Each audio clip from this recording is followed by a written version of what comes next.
Know this about how to get things done when you're not motivated.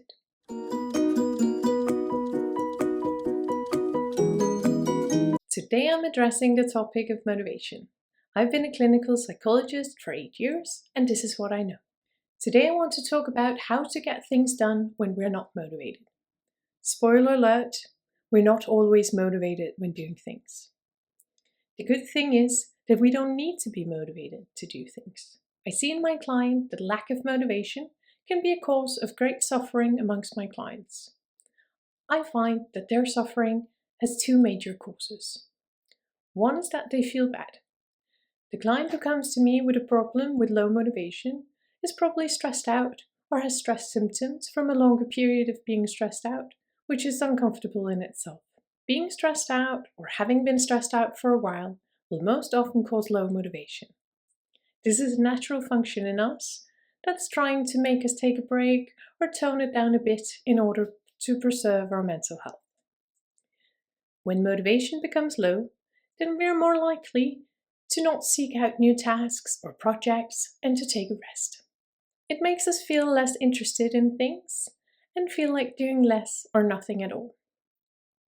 This is normal and not anything to be concerned about. But for many, this becomes a challenge as they don't feel like they can take a rest or do less. And often, this can cause panic in my clients when they feel like they've lost their normal drive.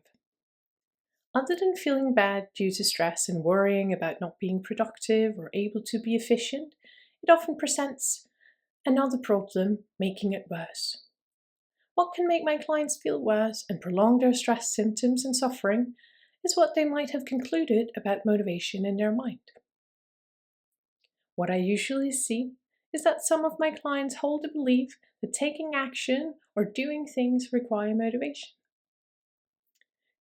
This belief can cause them to be suffering extra as they're currently, due to being stressed out, low on motivation or unable to feel motivated. If they think that low motivation hinders their ability of conscious behavior, they will likely stress even more. This will cause them to stress further as they are frustrated that they don't feel able to do what they need to do because they are not motivated. They confuse the feeling with the ability.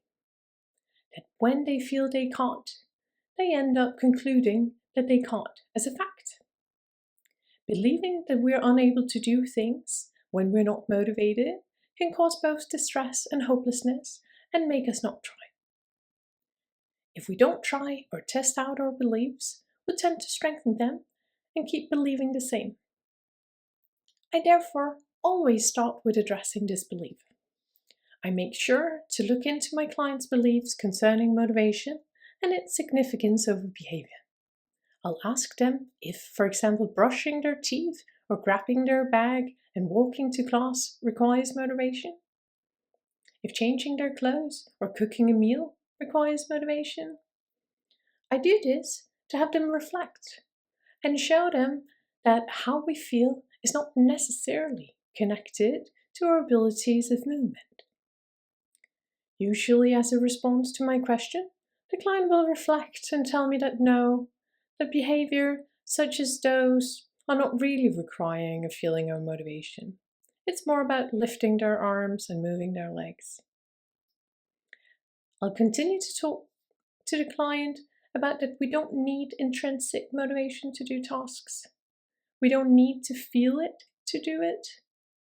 It's nice to have, but it's not need to have. Few have said, "Wow, I just feel super motivated to brush my teeth this morning." And fewer will be able to recall a time when they felt super motivated to change their bed linen or fold towels. We do a lot of things every day without feeling how we feel about it. We just do it.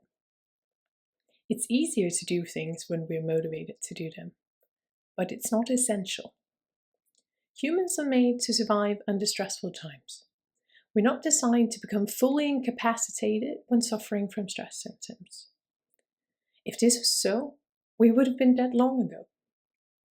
I try to make this point quite clear to my clients. I tell them that they don't need to be motivated to do things. They can do it anyways. and that it's not wrong to do things without feeling motivated.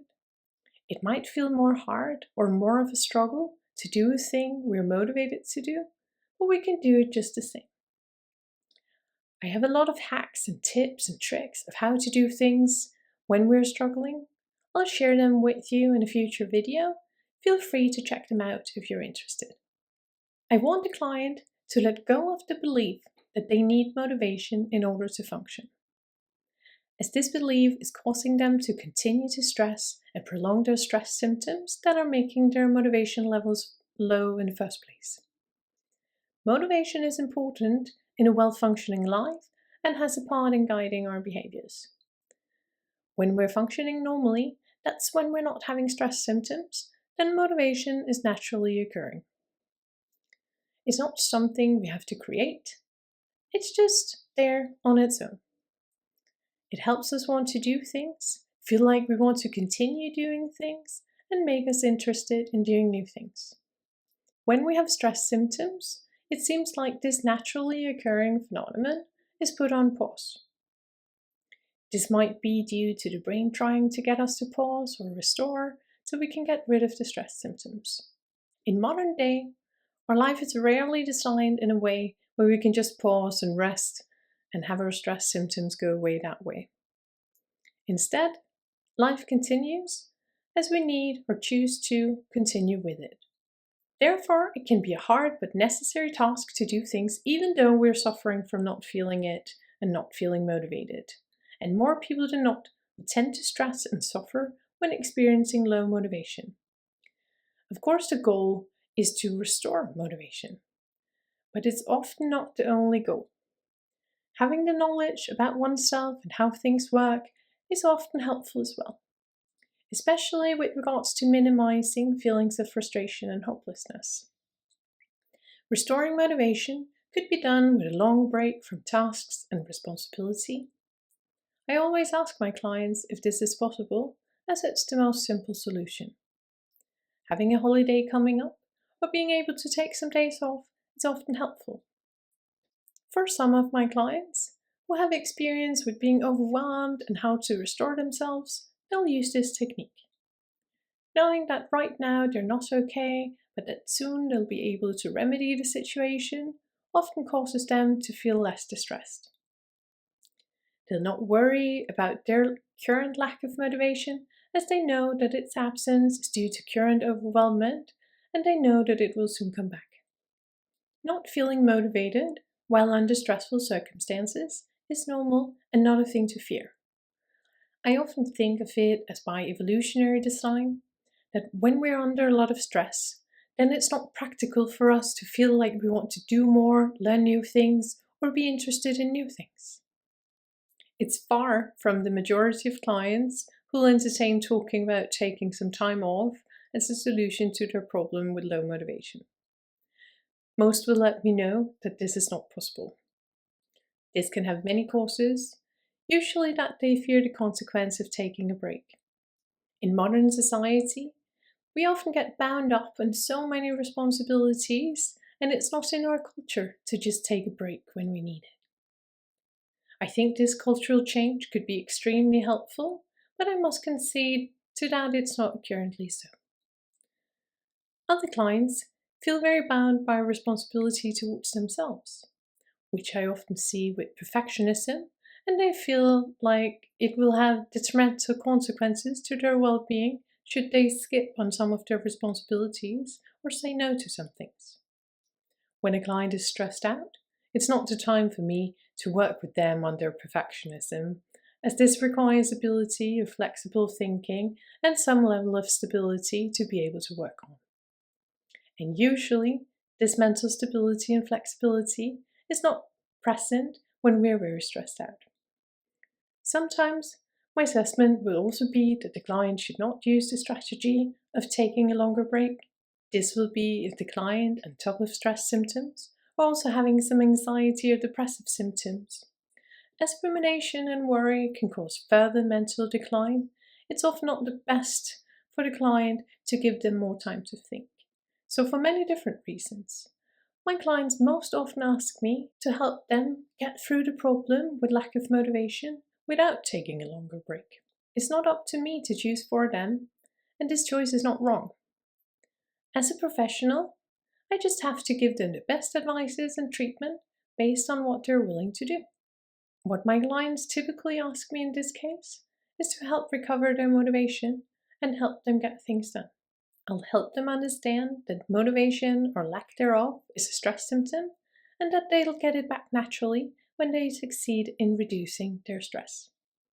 As I know that what can maintain their stress is them stressing about not being motivated, I'll make sure to talk to them about how it's normal during stress and that being motivated is not necessarily for doing what they need to do. If the client is able to accept low motivation for what it is as just a temporary state and to stop stressing about it, then already they're on the way to reduce stress. Other than that, we can talk about what tasks the client has in front of them. As I know, another stress symptom is that we can lose overview or tend to just do more instead of prioritizing. I might help them plan their tasks and take some of the less necessary ones off the list. As we do less and think less, slowly the stress symptoms will go away, and then motivation will be restored. Meanwhile, we need to remember that we're able to do things without feeling like it. We need to accept that we're doing the thing in spite of not feeling like it, and that this is the only way. As stressing about it and being frustrated will just make it worse. I think this was all we had time for. What was your takeaway from today's video? As always, feel free to take away the information you can use, if any, and leave the rest. Hopefully you found that today's topic made sense and I didn't waste your time. Please subscribe or like this video so my channel can grow. Take care and see you for the next one.